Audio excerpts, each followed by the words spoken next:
Okay, welcome back once again to the Countervortex with your ranter, Bill Weinberg,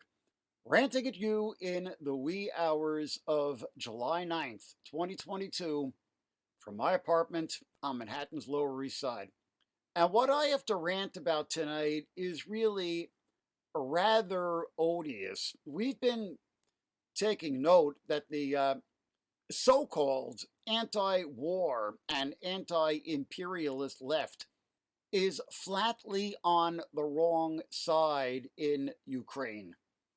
And one of the worst exponents is the now very ironically named Fairness and Accuracy in Reporting, FAIR, which has been spreading disinformation in the cynical guise of opposing legitimate media efforts to expose disinformation as itself disinformation. I mean, it's absolutely Orwellian, and it's also right in line with Putin's whole strategy of paradoxical fascist pseudo-anti-fascism, waging an aggressive war against Ukraine in the propaganda guise of denazification, quote unquote. And what makes it particularly maddening is that FAIR really was a vital organization back in the 1980s when it was first getting started.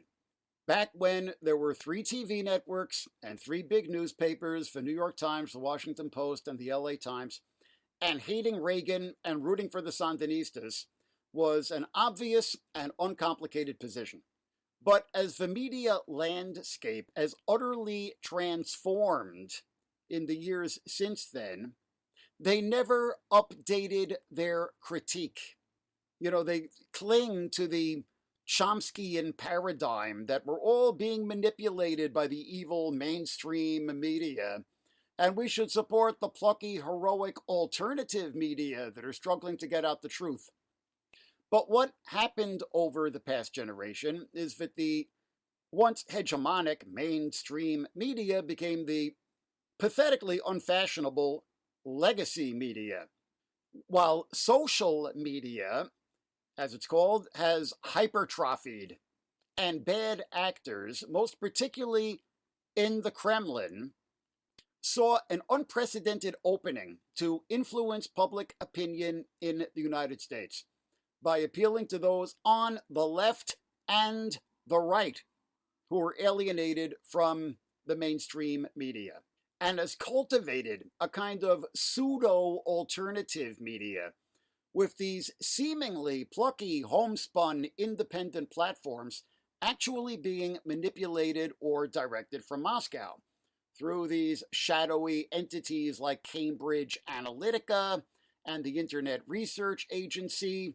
as came to light in the investigations of Moscow's propaganda efforts on behalf of Trump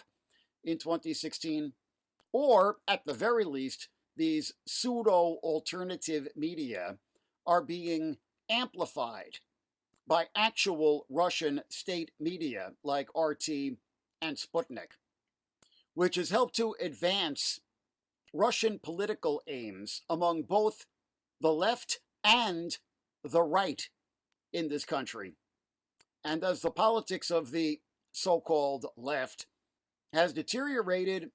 it seemed like FAIR was just kind of following the crowd, although now FAIR is so thoroughly co-opted by Russian foreign policy aims